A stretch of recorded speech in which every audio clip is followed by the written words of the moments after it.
Oke, langsung saja kita masuk pada konten pembelajaran video bahasa Inggris yang terus dibangun dan diciptakan atau diproduksi oleh Mr. Montaha. Pada kali ini saya pernah memberi pertanyaan kepada murid-murid saya, di mana murid-murid saya ini sengaja saya uji perihal kemampuan mereka di dalam memahami preposisi ataupun kata depan, sampai di mana mereka punya pemahaman atau penguasaan tentang preposisi atau kata depan dalam bahasa Indonesia. Pertanyaannya seperti ini: Where is the whiteboard? Where is the whiteboard? Kalau saya artikan, di mana letak papan tulis itu? Papan tulis itu posisinya berada di mana? Nah, pertanyaan ini berarti menanyakan tempat atau letak suatu benda.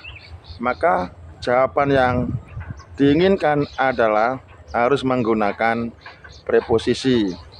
Baik, namun sebelumnya kita tes dulu ini gimbalnya apakah sudah nyala kembali. Oke, nggak apa-apa, nanti kita sambung aja ya. Ternyata dia masih normal ya, masih bisa bergerak ya, sekitar pergerakan 360 derajat mengambil gambar. Nah, saya sudah masuk, tapi diuji lagi arah kebalikan. Ini adalah arah kebalikan gimbal profesional. Seperti apa kerjanya? Mantap, dia bisa berputar ke kanan dan kiri. Tentu ini menyenangkan bagi saya. Nah, masuk kembali saya di sana. Oke, stop.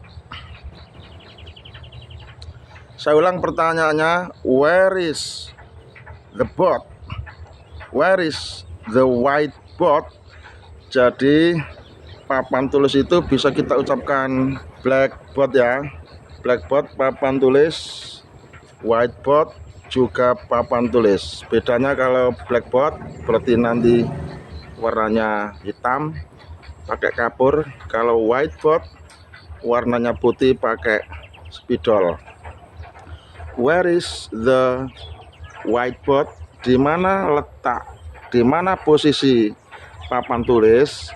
Maka ada beberapa alternatif jawabannya.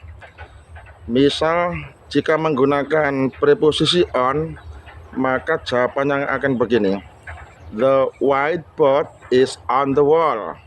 Apa? The whiteboard is on the wall. Papan tulis itu posisinya berada di atas tembok. Maka kata depan on ini menggambarkan bahwa benda yang bersangkutan itu nempel di tembok. Antara benda satu dan benda lainnya nempel ya posisinya ya. Jadi papan itu posisinya nempel, berada di dinding atau di tembok. The whiteboard is on the wall. Papan tulis itu letaknya berada di atas dinding. Alternatif lagi jawaban yang lain, pertanyaan where is the whiteboard? Maka bisa dijawab misal, it is in front of the class. It is in front of the class. Papan tulis itu letaknya berada di depan kelas. Di sini pakai kata depan in front of the class. It is in front of the class. Letaknya berada di depan kelas. Maka jawaban ini tentu tidak bisa disangkal ya. Semuanya pasti memberikan jawaban benar. Bahwa faktanya papan tulis memang berada di depan kelas. Maka bisa dijawab It is in front of the class. Papan tulis itu letaknya berada di depan kelas. Ada lagi alternatif yang lain. Where is the whiteboard? Di mana papan tulis itu berada? Mungkin bisa dijawab, it is next to the teacher desk. It is next to the teacher desk. Artinya papan tulis itu letaknya berada di samping meja guru. It is next to the teacher desk. Papan tulis itu posisinya berada di samping meja guru. Nah, dalam jawaban ini berarti pakai kata depan next to, yang artinya di samping. Mantap. Apakah masih ada alternatif yang lain? Ada. Misal dijawab begini, where is the whiteboard? Di mana letak papan tulis itu? Bisa juga dijawab, it is behind the door. It is behind the door. Papan tulis itu berada di belakang pintu. Nah, jawaban ini yang digunakan adalah menggunakan kata depan behind, yang artinya di belakang. Jadi satu pertanyaan bisa dijawab beberapa alternatif jawaban. Misal saya ulang dari awal ya. Where is the whiteboard? Di mana letak papan tulis itu? Alternatif jawaban pertama, it is, atau the whiteboard is on the wall. Papan tulis itu berada di atas dinding. Alternatif kedua, it is in front of the class. Papan tulis itu berada di depan kelas. Alternatif ketiga, it is next to the teacher desk.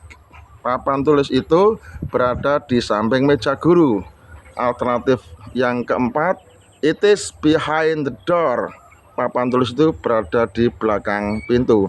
Nah, inilah cara saya mengasah kemampuan bahasa Inggris. Terus saya pelajari sedemikian rupa sehingga hari demi hari saya tidak pernah kosong dari latihan belajar. Sudah barang tentu vocab saya akan semakin kuat, akan semakin maju, akan semakin bagus karena diasah terus. Untuk itu, bagi siapa saja yang merasa pecinta bahasa Inggris, lakukanlah seperti apa yang saya lakukan. Belajar dan belajar, jangan menyerah, apalagi putus asa. Tentu saya berdoa semoga Anda semua ke depan menjadi orang yang hebat. Amin. Selamat belajar.